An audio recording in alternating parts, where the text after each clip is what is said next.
스가랴서 14장입니다.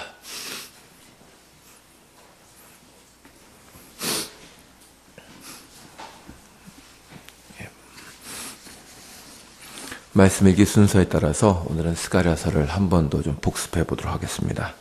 스가랴서 14장 16절부터 21절입니다. 제가 가진 성경으로 구약 성경 1327면입니다.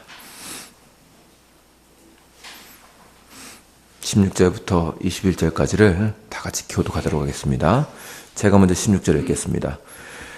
예루살렘을 치루었던 이방 나라들 중에 남은 자가 해마다 올라와서 그 왕 만군의 여호와께 경배하며 초막절을 지킬 것이라.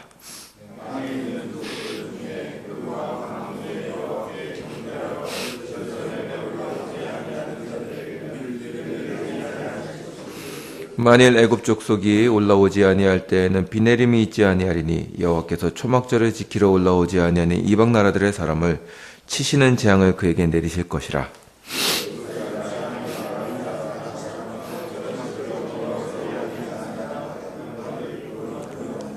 그날에는 말방울에까지 여호와께 성결이라 기록될 것이라. 여호와의 전에 있는 모든 소체 제단 앞 주발과 다름이 없을 것이니 그렇지 만군의 여호와의 성물이 될 것인즉 제사 드리는 자가 와서 이 소체를 가져다가 그것으로 고기를 삶으리라. 이날에는 만군의 여호와의 전에 가나안 사람이 다시 있지 아니하리라. 아멘. 저희는 한 2주에 걸쳐서 스가랴서를 살펴보았습니다. 스가랴서는 처음에 회개와 성도들의 향한 이스라엘 백성들의 격려로 시작됩니다. 그러나 끝에는 참으로 이스라엘 백성에 향한 놀라운 환상으로 끝을 맺습니다. 바벨론에서 귀환한 포로들을 상대로 예언을 했던 스가랴는 찬란한 하나님 나라에 대한 소망으로 끝납니다. 이제 오늘 보시는 이 본문이 그 소망을 보여주고 있습니다. 그것을 확인하는 것이 오늘 여러분과 함께 읽은 내용인데요. 여기에 묘사되어 있는 예루살렘은 참 찬란하고 소망에 넘칩니다. 전에는 예루살렘을 대적하였던 모든 이방 나라들이 하나님께 경배하며 초막절을 지키게 될 것입니다. 초막절은 이스라엘이 애굽으로부터 구원을 받은 것을 기념하는 절기입니다. 이것은 이방 민족들 역시 하나님의 구원을 기리게 될 것이라는 내용입니다. 그리고 17절 이하를 쭉 보시면 그렇게 하나님 나라를 인정하지 않는 나라는 재앙을 당하게 될 것입니다. 그뿐만 아니라 예루살렘과 유다는 하나님께 온전히 헌신된 그분의 백성이 될 것입니다. 그 땅에 있는 모든 솥이 성물이 된다고 합니다. 이것은 전에는 하나님을 멀리하고 우상을 섬겼던 이 유다와 이스라엘이 모두 거룩해질 것이라는 것을 보이는 것입니다. 심지어 말에 닿는 방울조차도, 그러니까 이게 짐승에 닿는 방울에조차도 여호와께 성결이라는 문자가 새겨질 것입니다. 유다는 완전히 거룩한 하나님의 나라가 될 것입니다. 이방 민족들은 하나님을 섬기고자 예루살렘으로 몰려오고 여호와를 섬기지 않는 자는 징벌을 받게 될 것입니다. 그리고 예루살렘과 유다는 거룩한 하나님의 백성이 될 것입니다. 다시는 거기에 우상 숭배란 찾을 수 없을 것입니다. 이 얼마나 멋진 환상이며 예언입니까? 이 환상과 예언을 보면 우리 모두가 다 가슴이 뛰고 참으로 이런 날이 빨리 왔으면 좋겠다는 생각을 합니다. 그러나 이 예언이 선포되는 예루살렘의 현실은 전혀 선지자의 예언과 다르다는 것을 우리는 잘 알고 있습니다. 스가랴가 예언하는 그 시대는 유다에게는 고난의 시기였습니다. 그들은 70년의 바벨론 포로 생활을 마치고 기적적으로 자신의 고향으로 돌아왔습니다. 그것은 기쁨의 시간이었을 것입니다. 그러나 고향을 재건하겠다고 돌아온 백성들을 맞이한 것은 참혹한 현실이었습니다. 그들이 사랑하던 도시는 다 황폐화되어 버렸습니다. 불타고 다 소화되어 버려서 더 이상 남아있는 것이 없었습니다. 다윗과 솔로몬의 영광은 어디에도 찾아볼 수가 없었습니다. 그뿐만 아니라 그들을 둘러싸고 있던 이방인들은 그들에게 전혀 호의적이지 않았습니다. 시기와 질투의 눈으로 그들을 지켜보고 있었고 유대인들이 재건하는 성전과 예루살렘 성을 비웃었습니다. 사사건건 방해를 하려고 하였고 심지어 그 방해는 거의 성공하여서 성전 재건을 중지시켰습니다. 에스라 4장에는 아닥사스다 왕의 조서로 인하여 성전 재건이 중지되었다는 기록이 나와 있습니다. 그리고 그 중지된 기간이 무려 15년이었습니다. 유대인들은 점점 의욕과 힘을 잃고 있었습니다. 하나님의 은혜로 시작된 것 같은 예루살렘과 이스라엘의 재건은 거의 실패한 것으로 보였습니다. 그들은 자신들의 포로귀환이 과연 하나님의 뜻으로 이루어진 것인조차 확신할 수가 없었습니다. 그때 나타나 활동한 선지자가 바로 학개 선지자와 스가랴 선지자입니다. 스가랴 선지자는 자신의 예언을 통하여 유다 백성들을 격려하는 것입니다. 하나님은 이미 이 큰일을 작정해 놓으셨습니다. 그 나라를 회복하실 것이며 지금 그들을 방해하는 자들조차도 하나님의 백성이 될 것입니다. 하나님의 백성들은 지금의 부족하고 부패한 모습에서 벗어나 성숙한 그분의 백성이 될 것입니다. 스가랴 선지자는 이 예언을 백성들에게 전함으로 그들이 이 어렵고 암울한 현실을 믿음의 눈으로 보기를 바랍니다. 이게 바로 스가랴 선지자가 바로 그 백성에게 선포하는 내용입니다. 현실을 볼 때 그들이 보는 현실은 전혀 소망이 없었습니다. 그러나 이 일은 하나님의 일입니다. 그분이 이루실 것입니다. 그러므로 그 백성들은 현실을 볼 것이 아니라 그 약속을 주신 하나님을 바라봐야 합니다. 여기서 조심해야 할 것이 있습니다.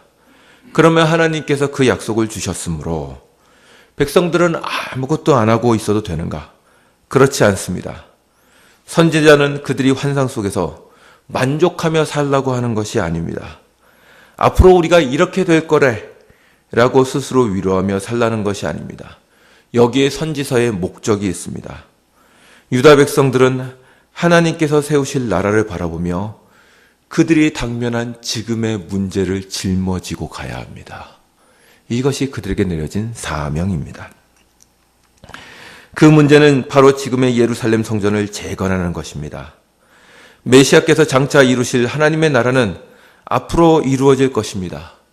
그렇다면 그것을 바라보는 유다 백성들이 그 미래를 바라보면 행복해하면 되는 것이 아니라 그 소망을 두고 지금 전혀 가망성이 없어 보이는 예루살렘의 초석을 놓아야 하는 것입니다. 그 영광된 예루살렘은 그냥 하늘에서 내려오는 것이 아닙니다. 바로 지금 이스라엘 백성들이 세워 나가야 될 그 작은 재건 사업으로부터 시작되어야 하는 것입니다. 바로 그 사명을 짊어져야 합니다. 지금 스가랴 선지자는 그들이 짊어져야 할 예루살렘 성전의 재건의 의미를 보여주고 있는 것입니다. 당장 그 미래는 보이지 않습니다. 현실로 볼 때 도저히 이루어질 것 같지 않습니다. 이 예언을 보여주었다고 해서 갑자기 이방인들이 호의적이 되거나 일이 쉽게 되지는 전혀 않습니다. 그들의 삶은 여전히 고달프고 고단합니다. 그러나 그 미래는 하나님이 이루실 것입니다. 그러므로 유다 백성들은 그 믿음을 가지고 자신들의 일을 짊어져야 합니다. 이러한 유다 백성들의 삶은 지금을 사는 성도들의 모습과 일치합니다. 우리에게는 하나님의 약속이 있고 소망이 있습니다. 성경은 성도들이 맞이할 종말에 대해서 분명하게 보여줍니다. 교회는 영광스럽고 거룩한 주님의 신부가 될 것이며 세상은 새 하늘과 새 땅이 될 것입니다. 그리고 그 교회를 이루는 모든 성도들은 모두 다 주님의 거룩한 성도로서 죄와 부패를 이길 것입니다. 그러나 그러한 영광스러운 모습은 지금은 전혀 보이지 않습니다. 교회는 여전히 부패와 연약함이 보입니다. 가끔 교회 성도들을 대하다 보면 이런 자조 섞인 말로 얘기합니다. 사람은 변하지 않아. 성도들은 그 말을 너무나 쉽게 하지만 그 말을 듣는 저는 가슴이 후벼 팝니다. 과연 그렇다면 내가 하는 이 말씀 사역과 교회가 이루는 이 모든 사역은 도대체 무슨 의미가 있는 것일까요? 이 말씀을 전하는 말씀을 전하는 저에게는 그 말은 상당히 절망스럽게 들립니다. 또한 세상은 여전히 나아지지 않는 것처럼 보이며 성도들이 한국 국민의 5%를 차지할 때나 25%를 차지할 때나 한국 사회는 똑같이 절망스럽게 보입니다. 그것은 성도인 우리를 절망스럽게 합니다. 그렇다면 우리의 사역이나 열정과 기도가 도대체 어떤 의미가 있다는 말일까요? 이 질문에 대하여 성경은 다음과 같이 말합니다. 로마서 8장을 한번 보시겠습니다.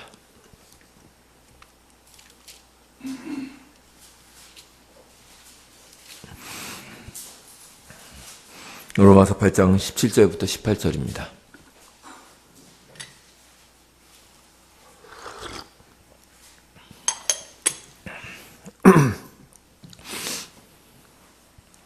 (17절과 18절을) 다 같이 읽겠습니다. 시작.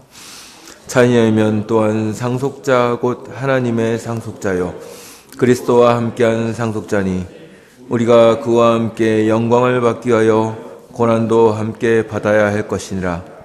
생각하건대 현재의 고난은 장차 우리에게 나타날 영광과 비교할 수 없도다. 아멘. 여기 보면 도저히 지금 함께 묶일 수 없는 두 단어를 바울은 묶어놨습니다. 그것은 바로 고난과 영광이라는 단어입니다. 우리 이 두 단어가 어떻게 성도의 인생에 동시에 나타날 수 있을지 우리는 이해할 수 없습니다. 그러나 바울은 이 두 단어를 묶어놨습니다. 우리는 영광으로 예정된 자입니다. 그러기 위해서 현실은 고난 속에 있어야 한답니다. 이것은 성도가 처한 삶의 모순된 현실에 대해서 보여줍니다. 성도는 하나님의 상속자입니다. 그분으로부터 받은 구원의 풍성한 약속이 있습니다. 의와 거룩이 우리의 것이며 장차 하나님께서 세우실 나라가 우리의 것입니다. 그러나 그것을 하나님께서 이루시기까지 성도가 가야 할 길은 고난과 인내의 길입니다. 그 영광스러움에 참여하기 위한 길이 고난이라고 말하는 것입니다. 왜 그렇습니까? 영광으로 가기까지의 길은 그 영광을 이루는 것으로 보이지 않기 때문에 그렇습니다. 세상은 여전히 성도를 박해하며 악이 승리하는 것처럼 보입니다.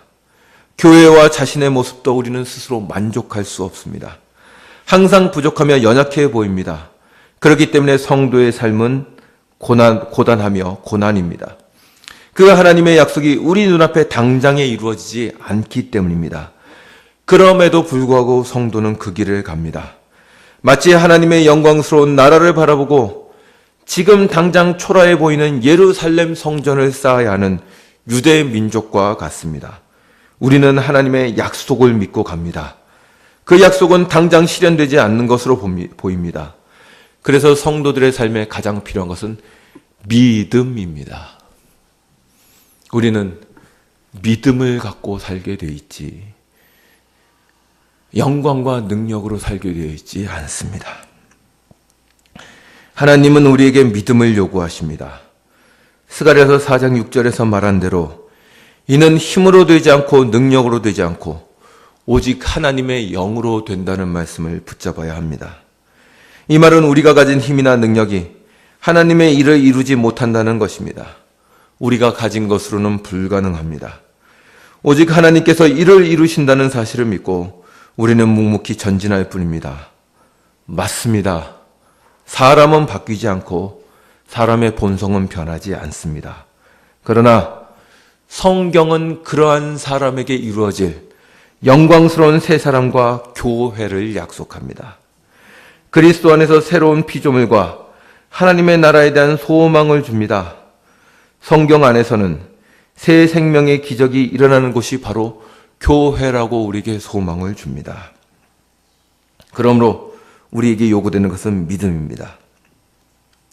나의 능력과 나의 힘으로 의지하는 것이 아니라 세상을 바라보고 그것이 이루어지는 기미를 바라보는 것이 아니라 그 일을 붙잡고 이끌어 가시는 하나님을 바라보며 그분의 약속을 잡습니다. 그러므로 성도는 절망하지 않습니다. 믿음으로 주님의 말씀과 약속의 때를 기다릴 뿐입니다. 비록 지금 황량하게 보이고 이루어지지 않는 것처럼 보여도 하나님은 자신의 약속을 이루실 것입니다. 그렇기 때문에 성도와 교회는 절망하지 않으며 믿음으로 그 나라에 해야 할 일을 행할 뿐입니다. 설교를 하고 봉사를 하고 교회를 위해서 기도하고 세상을 위해서 기도합니다. 사랑과 의를 이루기 위해서 하루하루 내 자신과 싸웁니다. 그것이 오늘 살아야 될 성도의 믿음의 분량입니다. 성도는 그러한 삶과 현실로 부름을 받습니다. 그는 현실을 살지만 하나님의 약속을 바라보며 믿음으로 삽니다. 믿음으로 산다는 것은 현실을 도피하거나 혹은 자신의 뜻대로 세상을 뒤집을 수 있다는 있다는 것이 아닙니다. 현실을 인내할 수 있다는 것입니다. 하나님께서 주신 약속을 바라보고 광야를 지나갈 수 있다는 얘기입니다. 이러한 믿음에 대해서 증명하는 사람이 바로 아브라함과 사라입니다. 히브리서 11장으로 한번 가봅시다.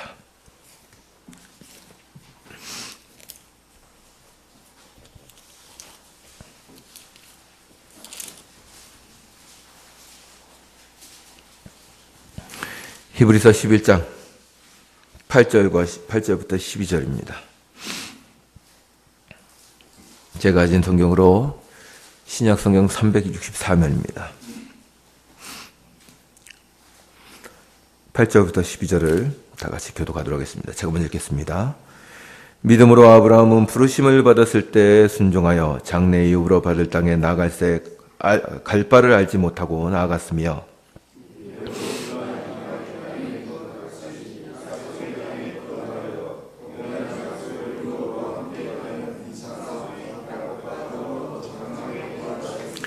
이는 그가 하나님의 계획하시고 지으실 터가 있는 성을 바랐습니다.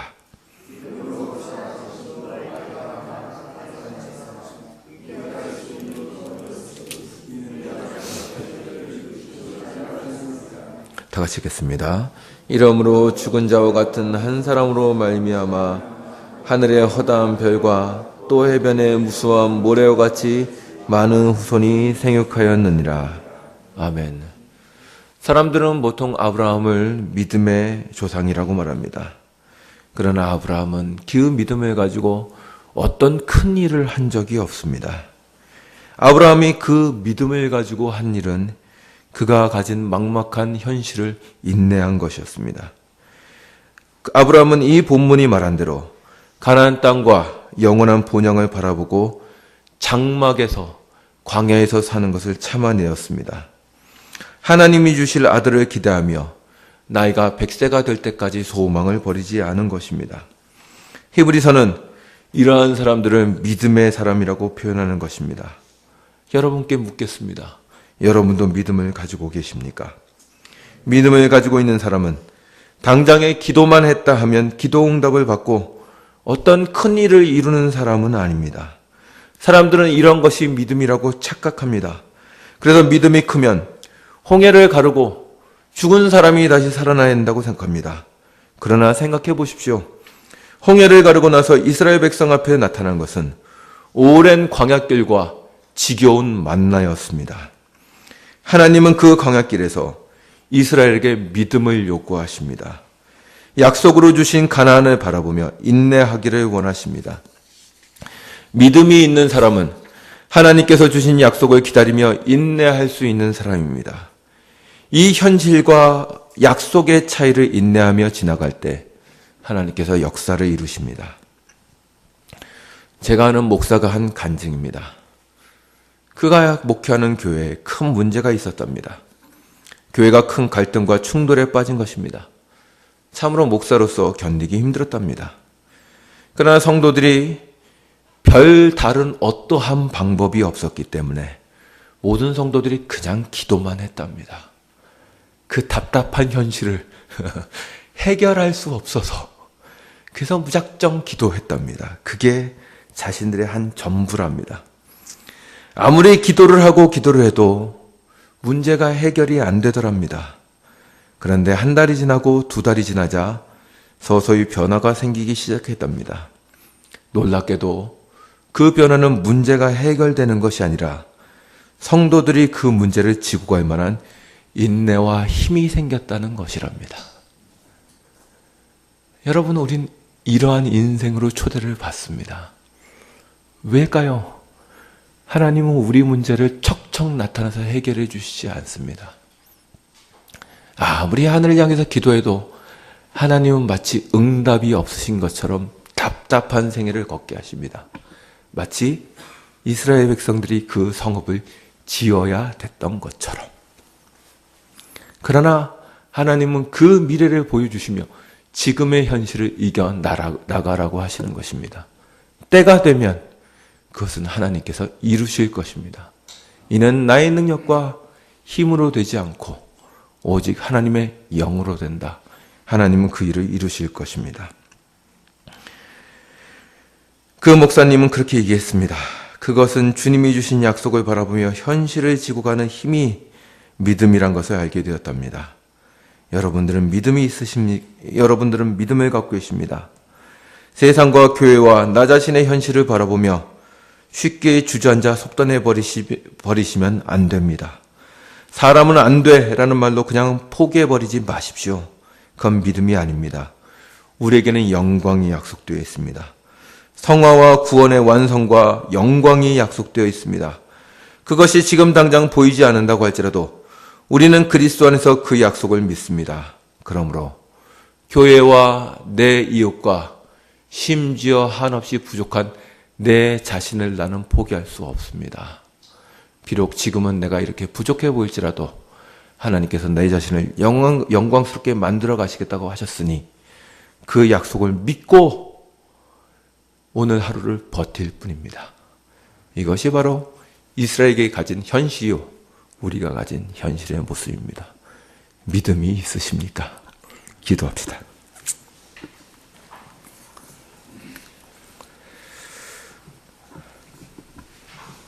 주님, 우리에게 믿음을 더하여 주시옵소서. 우리에게 현실을 이길 힘을 주시고 참으로 주님께서 주신 약속을 붙잡고 하루하루를 발걸음 옮길 만한 힘을 주시옵소서. 세상은 쉴 새 없이 우리를 주저앉히려 하며 우리는 안 된다는 자조 섞인 말로 끝내고자 우리를 무너뜨립니다.